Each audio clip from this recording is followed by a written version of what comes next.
Mike, what are you talking about one last time? You said one last time in Bad Boys 2. We ended up in Cuba. Then you said one last time in Bad Boys 3. You know what? This is literally my last time. This is it. There's no more after this unless they want to do Bad Boys 5. And no, I'm not singing the song. No, I'm not singing it. Absolutely. Bad boys, what you gonna do? What you gonna do when they come for you? The X, the next, no, where he. I'ma learn them.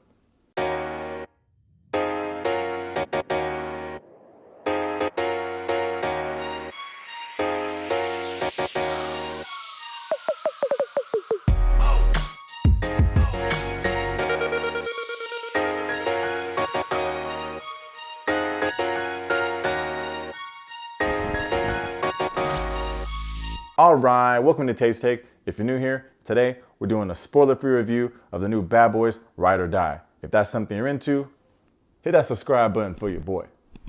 For my regular taste takers, let's see if this one's got the seasoning or if it needs a little extra Larry's. Get it? I said extra seasoning, like extra Larry's, like Mike Larry, but like Larry's seasoning. Get it? Okay, quick background here. Bad Boys Ride or Die is the fourth installment in the Bad Boys franchise that started almost 30 years ago in 1995 with Bad Boys 1. Some of y'all probably weren't even born yet, and if that's true, just keep that to yourself because ain't nobody try to hear that shit. But yeah, 1995. This is the movie that turned Will Smith into a superstar. This was before Independence Day. This is before Men in Black. This was a hood classic, and this was a classic.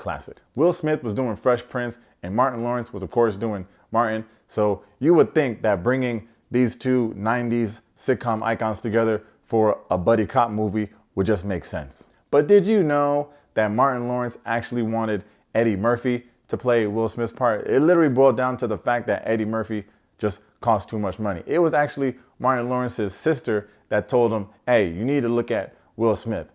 They sat down for lunch, and about 5 minutes in, Martin Lawrence said, yeah, he's the one. I guess sometimes here and there, sisters be knowing. But before that, the original creator of Bad Boys wanted Dana Carvey and Jon Lovitz to play the two cops. There was no historical evidence that two black people could lead a Hollywood blockbuster.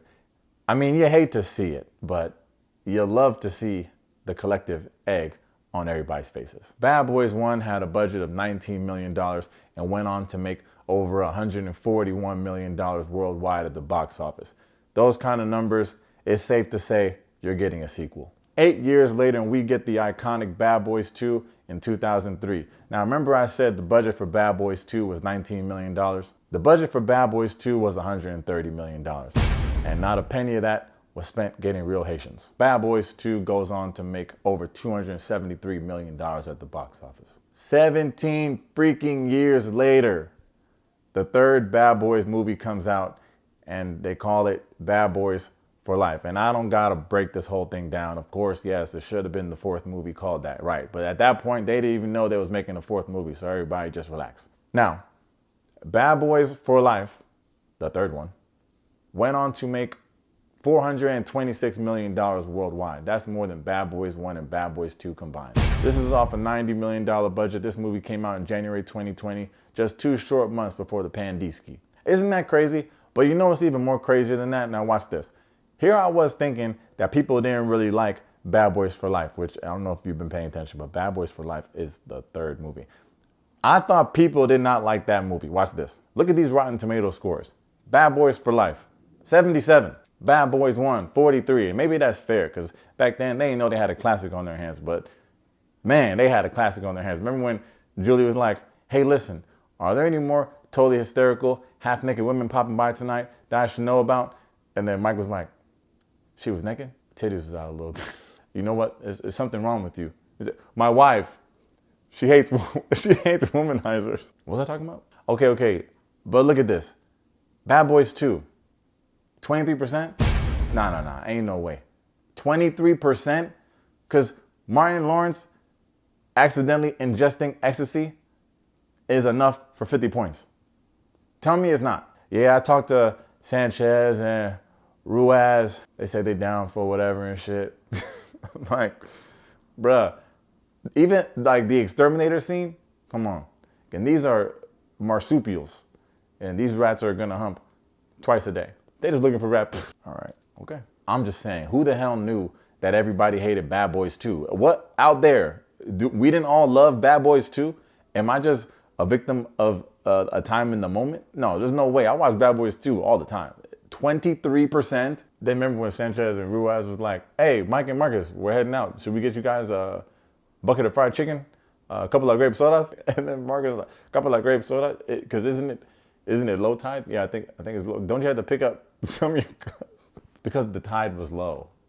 They asked if they shouldn't be picking up some of their cousins. Because they're Cuban. Nah, that ain't no 23%. It ain't. Okay, before we get into Bad Boys Ride or Die, the last bit of history I'm gonna give you is who made these things. The story of Bad Boys 1 was created by a dude named George Gallo.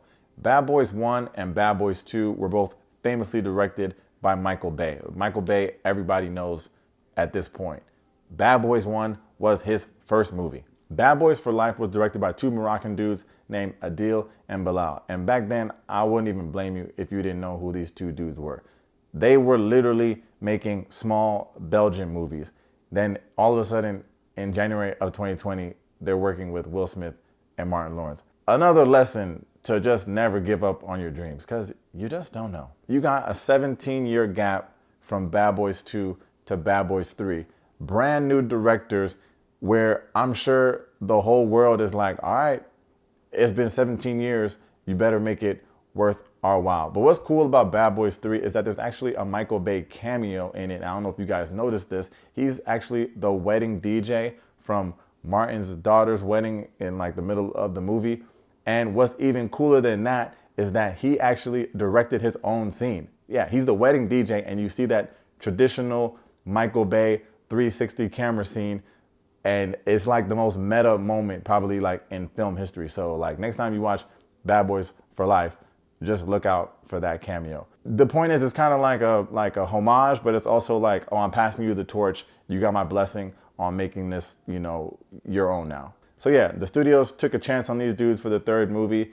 The industry, I don't even know who makes these predictions. They made a projection of first weekend sales of Bad Boys for Life, which is the third Bad Boys movie. I don't know if you guys have heard that. $38 million for the weekend. These dudes raked in like $74 million. All right, y'all are good to go. Okay, this is the last little mini sidebar before I get into review. I just thought this was very interesting. Before Bad Boys 3 came out, Adil and Bilal were tapped to direct Beverly Hills Cop 4. Yeah, this is way back in 2016, so 4 years before Bad Boys 3 came out. Now, you may know that Netflix is releasing Beverly Hills Cop 4 this summer. Adil and Bilal are not the directors of Beverly Hills Cop 4. So what happened? Not long after they signed on to do Beverly Hills Cop 4, these two were approached by DC to direct Batgirl.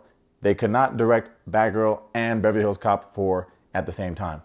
They chose to do Batgirl. You may have also heard that Batgirl was famously scrapped, I think it was last year, by Warner and like David Zaslav and all that swirl. You must have heard this. They finished filming that movie, like it was done, and Warner scrapped the whole thing. Now, picture this. Your boss is like, I need you to work on this really big presentation. It's gonna be huge. It's gonna be a huge opportunity for you and huge for the studio. You're like, all right, bet, let's do it. You come back, you're like, boss, it's been 2 years, but I finally finished it and I'm really proud of it. Yeah, go ahead and throw it in the trash. No, like I said, we did it. We worked for this for 2 years. Like we worked on this for 2 years. Yeah, just go ahead and throw it in the trash. You're not even gonna look. Yeah, we looked at it. Just go ahead and throw it in the trash, bruh. Yeah, it's nuts. Hollywood is a freaking jungle. But everything happens for a reason. So let's just hope that Bad Boys Ride or Die is another success for these two dudes. All right. Plot time. Bad Boys Ride or Die basically revolves around Mike and Marcus trying to clear Captain Howard's name after news breaks that allegedly he was a crooked cop working with the cartel. Of course, Mike and Marcus are like, hell no, you ain't gonna be throwing no dirt on our boy's name, especially after you done killed him off. But in order to clear his name, they gonna have to end up clearing their own name, because you know how they get down, it ain't by the books. So was Captain Howard really a crooked cop all along? Or do Mike and Marcus find a way to prove his innocence, protect his name and their own? Now we got a movie. So what's my take? This is a good ass time at the movies. I don't know what else to tell you. But I'm afraid I don't think it's gonna make a lot of money. And we can get into some of the reasons for that later. The state of the box office is kind of in turmoil, but I just don't think this movie is going to open up nearly as good as Bad Boys for Life opened up. But we gonna see. The thing is, I think Bad Boys Ride or Die is better in almost every way than the third one. Now, I'm not calling Bad Boys 3 whack. I actually rewatched it right before watching Bad Boys Ride or Die, and it's better than I remember. But I don't think like the streets have the same sentiment that the Rotten Tomatoes scores have, and I guess even me just saying it right now. Like if you ask someone right now, like what'd you think about Bad Boys for Life, they'll probably be like, it wasn't giving me what I needed it to give. But they might not even really remember what happened in it. I just think people, maybe you should just give it another spin and let me know. What do y'all, in the comments, what do y'all think about Bad Boys for Life? You know Bad Boys for Life is the third movie. What do you think about that one? But yeah, if you're a Bad Boys fan like I am, you're gonna for sure enjoy this movie. And especially if you liked the third one, like if you're the 77%, like you're gonna like this one. It's pretty much the same film. We got the same directors, most of the same cast, similar budget. This one was 100 million compared to the 90 million. It's got a lot of the same themes. It's following the same formula. Like I said, to me, everything in this one is just a little bit better than the third one. Is the plot the best plot of all time? No. But are you watching any Bad Boys movie for some intellectual plot? No. You're watching it for the camaraderie, for the action, for the jokes, for Will, and for Martin. And that's exactly what you get with Bad Boys Ride or Die. Rewatching Bad Boys 3, I was like, okay, this is a little funnier than I remember. Bad Boys 4 is much funnier than Bad Boys 3. And let me tell you something right now. A lot of people on the internet been questioning like if Martin Lawrence was like, okay, see if his health is declining or whatever. First of all, this dude is 60 plus years old. Let's just get that out the way. Number two, I think he shines the most in this movie. He's way funnier than he was in part 3. He's got I think a bigger role in this movie than the last one. And it's like, I just felt like all that health scare stuff was like, nah, he's good.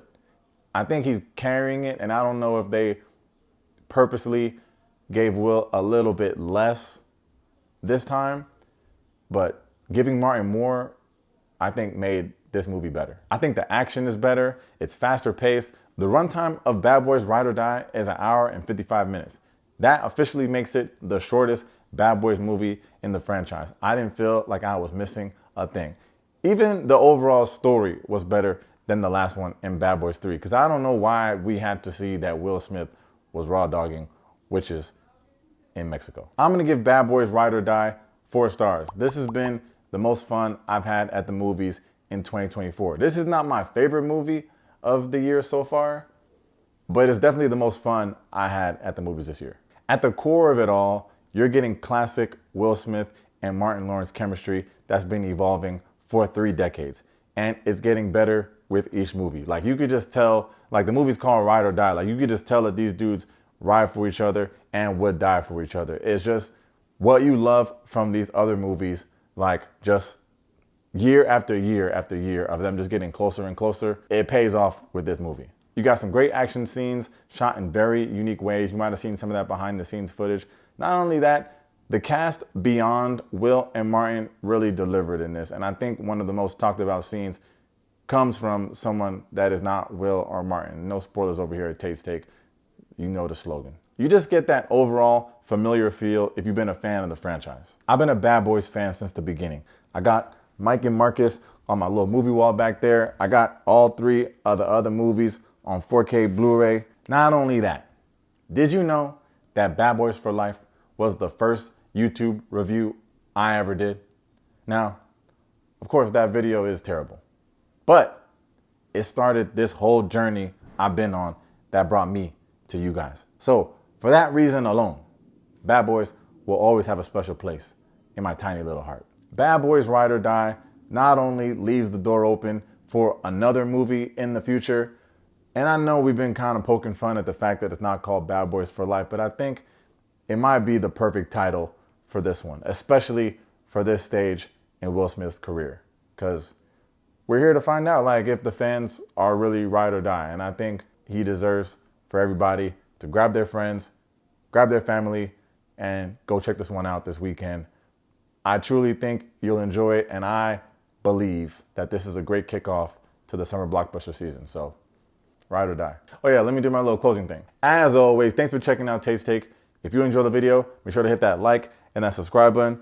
In the comments, you already know what to do. First of all, you gotta rank the Bad Boys movies from Bad Boys 1, Bad Boys 2, Bad Boys for Life, which is the third movie. I don't know if someone told you that before. And Bad Boys Ride or Die. Also, let's just make it a little spicier. How would you guys rank Bad Boys 1, Beverly Hills Cop 1, and Rush Hour 1? I'm not ranking them because I'm just asking the questions here. I'm the journalist. So you just relax. What else? Thanks for the time, y'all. Peace. Oh, sheesh. Honestly, okay, let's talk about the movie theaters for a second. Now, if you watched any like the news about the movie theaters, a lot of these big movies are not doing so good. Furiosa, it's not doing good. The Fall Guy didn't do so good. Some people even think that we might not even get $1 billion movie this summer. I think Deadpool will do that. But a lot of the complaints come down to the movie theater experience because people just are getting comfortable because of COVID watching stuff at their house. And when you go to the movie theaters, those same people that have been watching stuff at their house don't know how to act when they get to the movie theaters. For example, when I went to watch Bad Boys last night, the woman next to me came in 25 minutes late. It was the whole next act. 25 minutes late. The movie only an hour and 55 minutes. She was 25 minutes late with mad snacks. She spent the entire time on her phone. She wasn't texting. Sometimes some people need a text and they got to respond to stuff. It's an emergency. Cool. You just watching the movie. It's no big deal. You can text whatever. She was on Facebook. I could see maybe if you was on TikTok, the superior app, she was scrolling Facebook the entire time, glancing at the movie every couple minutes. And the shit, she don't got the brightness down. It's shining in my eyes. It was blinding me. It hurt. But I was like, I get it, right? I mean, it happens all the time. I get it. But like it's a pre-screening movie. Like you had to be excited to see this movie, and you wanted to spend the time on Facebook. If she's watching this, she probably not even paying attention to the video anyway. So I don't even know why I'm even just said that right there. Bro, do y'all know I bought this police vest for y'all? It took me 3 stores to find Skittles. Can you believe that? Are these endangered species? All right, I'm done. Bad boys, what you gonna do? What you gonna do when they come for you? Next, no way. Dude, you gotta learn the words. I'm gonna learn.